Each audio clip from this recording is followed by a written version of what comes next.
नोकरदार वर्ग जो आहे त्याच्यासाठी 12 लाख इन्कम टॅक्स लिमिट त्या ठिकाणी वाढवलेली आहे. ही सरसकट वाढवणं योग्य आहे असं मी त्या ठिकाणी मानत नाही. परचेस हे कमी होत होतं याच्याबद्दल दुमत नाही, परंतु पर्चेसिंग क्लासला ही जर सोयी दिली असती तर चांगली आहे मी असं म्हणतोय. हाय एंडेड ज्यांचा पे पॅकेट आहे त्यांना हा रिलीफ देणं, म्हणजे गव्हर्नमेंट एक्सपेक्ट अशी करते की ते सेव्हिंग करतील अशी अपेक्षा आहे, परंतु ती अपेक्षा फुलफिल होईल का असं मला त्या ठिकाणी वाटत नाही. शेतकऱ्यांसाठी हा निराशजनक आहे असं मी त्या ठिकाणी मानतोय. मिनिमम सपोर्ट प्राइस जाहीर केलं जातं, पण त्याचा कायदा नाही अशी असणारी परिस्थिती आहे. जे काही मला एकंदरीत दिसते ते म्हणजे इथल्या असणाऱ्या इंडस्ट्रियलिस्टला ॲग्रिकल्चर सोपून देण्याचंच कामकाज या ठिकाणी चाललेलं दिसतंय. आणि म्हणून मिनिमम प्राइसच्या कायद्याची कुठेही चर्चा नाही. बेरोजगारीला चालना मिळेल असंच बजेट आहे असं मी त्या ठिकाणी मानतोय. आणि मी याचं कारण असं म्हणतोय की एक गोष्ट खरी आहे की अमेरिकेतून 7,50,000 इलिगल इमिग्रंट्स जे आहेत ते भारतामध्ये येणार. त्याच्यामुळे अगोदरच बेरोजगारी जी आहे त्या बेरोजगारीमध्ये भर पडेल अशी असणारी परिस्थिती आहे. दुसरं, दुबईच्या राजाने 2-1 वर्षापूर्वी भूमिका अशी मांडली की आमची जी लोकसंख्या आहे त्या लोकसंख्येच्या प्रपोर्शनमध्ये आम्ही बाहेरच्या देशांच्या लोकांना ठेवणार. जो काही प्रपोर्शन मांडण्यात आला त्या प्रपोर्शनमध्ये 23 लाख भारतीय हे गल्फमधून भारतामध्ये पाठवल्या जातील अशी असणारी परिस्थिती आहे.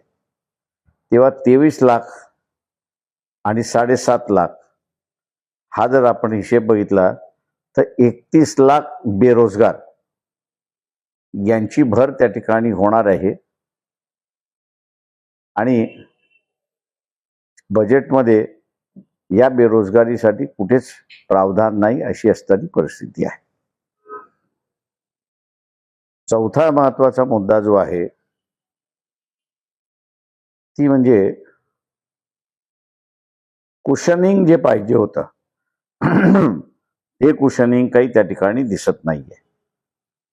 आणि ते कुशनिंग म्हणजे क्रूड ऑइल जे आहे या क्रूड ऑइलच्या संदर्भातलं आहे. ट्रम्पने असं म्हटलंय की युक्रेन आणि रशिया ह्याच्यामधलं युद्ध थांबवायचं असेल तर क्रूड ऑइल मधलं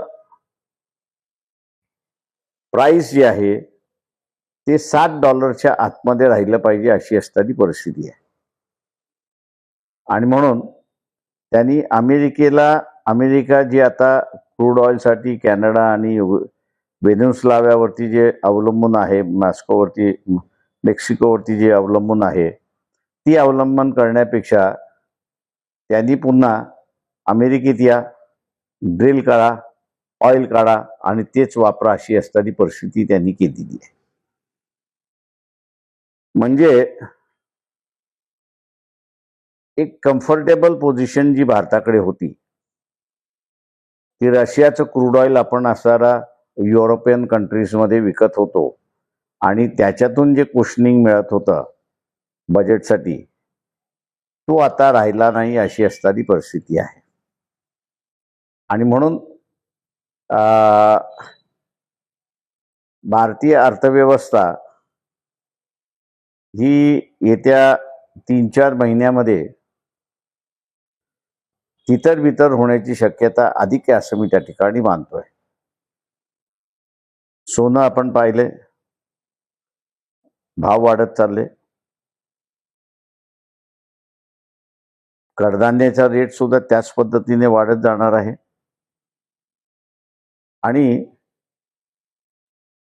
या कुशनिंगच्या संदर्भातली जी एक भूमिका घेतली आहे की इथेनॉल याचं प्रोडक्शन वाढवावं म्हणून त्या ठिकाणी सांगण्यात आलेलं जे आहे, याचाच अर्थ की जी ऑइल सीडसाठी वापरली म्हणजे खाद्यतेलासाठी वापरलेली जमीन